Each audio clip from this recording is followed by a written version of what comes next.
তো আছে world cup qualifier একটা ব্যাপার আছে আপনি জানেন। হ্যাঁ, ওটা এই সিরিজটা আমাদের কাছে very important series for us. যদি এই সিরিজটা যদি আমরা পূর্ণ পয়েন্ট দিতে পারি তাহলে এটা আমাদের পরবর্তী সিরিজে একটু রিল্যাক্স থাকতে। নাজমুল হোসেন শান্ত ভাইস ক্যাপ্টেন, তৌহিদ হৃদয়, লিটন কুমার দাস, আফিফ হোসেন ধ্রুব, মাহিদুল ইসলাম ভুইয়া, মোহাম্মদ রিশাদ হোসেন, মোহাম্মদ তানভীর ইসলাম, মোহাম্মদ মুস্তাফিজুর রহমান, তাসকিন আহমেদ, মোহাম্মদ শরীফুল ইসলাম এবং নাহিদ রানা। একটু রিল্যাক্স থাকতে পারবে, তখন আমরা হয়তো এই জিনিসগুলি একটু একটু করে দেখতে পারবো। না, আগে আমরা যখন টিম হলে আমরা দেখতাম যে অনেকে বাদ পড়তো বা অনেকে ইন করতো। সো আমাদের সবসময় এক্সপেকটেশন যেটা থাকতো, বাসার ভাই যেটা বললো যে আমাদের একটা এক্সপ্লেনেশন থাকে, নিজেদের একটা চিন্তাভাবনা থাকে। সো আমার এই জিনিসটা এখন আমার মনে হয় যে আমাদের যে প্যানেল আছে, আমাদের এই প্যানেলে আমরা যে জিনিসগুলো আমাদের মনে হয়েছিল যে আগে আমাদের এই জিনিসগুলো চেঞ্জেস হওয়া উচিত বা প্লেয়ারদের জানা উচিত, সেই জিনিসগুলো আমরা এখন চেঞ্জ করতে পেরেছি এবং সেই জিনিসগুলো আমরা করতে পারছি। সো আমরা এই জিনিসটা খুব ভালো একটা সাইন। আমার সাথে দু একবার কথা হয়েছে। আমার মূল প্রথমে যখন আমি জিজ্ঞেস করেছিলাম, আসলে আমি জিজ্ঞেস করলাম ইজ ই প্রিপেয়ার্ড, এখন কী করছে, মানে এই যে মানে যেহেতু ও যেখানে আছে ওখানে ক্রিকেটে রেগুলার হয় না, মানে আপনি রেগুলার হয় না, সবসময় ট্রেনিংয়ের পর্যাপ্ত সুযোগ কিন্তু সেখানে নেই। ফিটনেস করা যায়, বাট ক্রিকেটটা আসলে অত রেগুলার হয় না, যদিও ক্রিকেট খেলছে। তো আমি আসলে ওর সাথে এইসব বিষয় নিয়ে বেশি কথা বলেছি। বাকিটা ওর অ্যাভেলেবিলিটি তো পরের বিষয়। কারণ আমি যেটা ক্লিয়ার করেছিলাম যে যদি আমরা চাই, আমরা অবশ্যই যাবো লম্বা সময়ের জন্য। এবং যেহেতু আমরা এই সময়টুকু আমাদের ওয়ার্ল্ড কাপের আগে সময়টুকু থাকবে, কিন্তু ওয়ার্ল্ড কাপ নিয়ে প্ল্যান করা নেই। যদি চাই লম্বা সময় সব কিছু ঠিকঠাক থাকে, আমরা তো অবশ্যই চাই তাকে লম্বা সময়ের জন্যই চাই। আর আলাপটা আসলে এটাই হয়েছে যে আসলে সে কতখানি prepare, because preparation is very important. International cricket কিন্তু ডিমান্ড লট অফ থিংস। তো ইন্টারন্যাশনাল ক্রিকেট খেলার আগে নিজে প্রিপেয়ার হওয়াটাও অনেক দরকার হয়।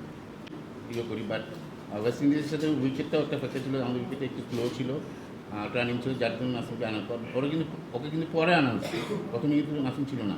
আর ওয়ান ডেতে কিন্তু তানভীর লম্বা সময় বোলিং করতে পারেন, মাঝখানে এসে কিন্তু উনি উইকেট নেওয়ার মতন বোলিং করে নিয়েছেন। সো ওই ওয়েস্ট ইন্ডিজে ওই সময়টার জন্য নাসিমকে ডাকা হয়েছিল পরে। আমি দুদিন প্র্যাকটিস দেখলাম সৌম্য সরকারের। একটা জিনিস খুব আমার ইমপ্রেসিভ লেগেছে, ও যেভাবে অফ-স্পিনটা হ্যান্ডেল করছে, ইটস ভেরি গুড। ওরা কিন্তু একটা মানে স্পিনে একটা মানে যখন সেট হওয়ার আগে একটু দুর্বলতা ছিল, but I think he improved A lot. Is a important asset for the team. আমরা যদি কিন্তু এই যদি আপনি আমাদের খেলা দেখেন, আমাদের প্রচুর খেলা আছে, তো আমাদের সবাই সুযোগ পাবে। এবং ওর মতো প্লেয়ার খেলার বেঞ্চে বসে থাকা মানে যে আমাদের টিমটা কিন্তু অনেক স্ট্রং।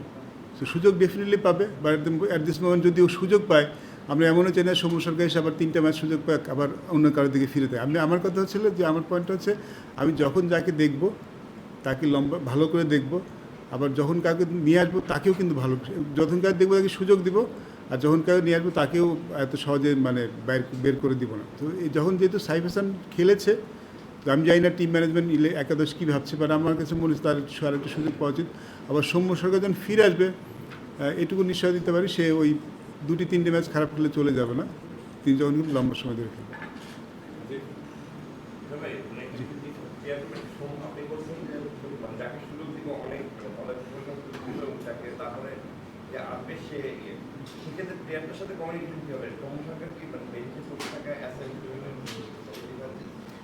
না, আমার মনে হয় এই এক্সপ্লেনেশনটা আমরা ডেফিনেটলি প্লেয়ারদের সাথে অবশ্যই কথা ডেফিনেটলি দেখুন, সিলেক্টরদের কিন্তু it's not that part of our job. At same time প্লেয়ারদের মোটিভেট করাটা কিন্তু আমাদের, আমি মনে করি একটু আমাদের রেসপন্সিভ থাকে। যখন কাউকে আমরা খেলাতে পারছি না, তার সাথে কথা বলা, তাকে ক্লিয়ার পিকচারটা দেওয়াটা কিন্তু খুব ইম্পর্টেন্ট। আমরা ডেফিনেটলি সেটা করবো, কারণ আমরা জাস্ট টিমটা দিয়ে আমাদের দায়িত্ব শেষে আমার মনে হয় না। আমাদের যারা আছেন যারা নেই তাদের সাথে কথা বলা খুব ইম্পর্টেন্ট, বিকজ আপনি যদি আমাদের খেলা দেখেন, আমাদের কিন্তু প্রচুর খেলা আছে। তো আমাদের শুধু 15 জন নিয়ে চিন্তা করলে হবে না, আমার মনে হয় আমাদের চিন্তা ভাবনাটা 25 কিংবা 30 জন নিয়েই করতে হবে, এবং তাদের সবাইকে যেন আমরা মোটিভেট করে রাখতে পারি, সেটাও কিন্তু আমাদের পার্ট অফ আমাদের জব বলে মনে হয়।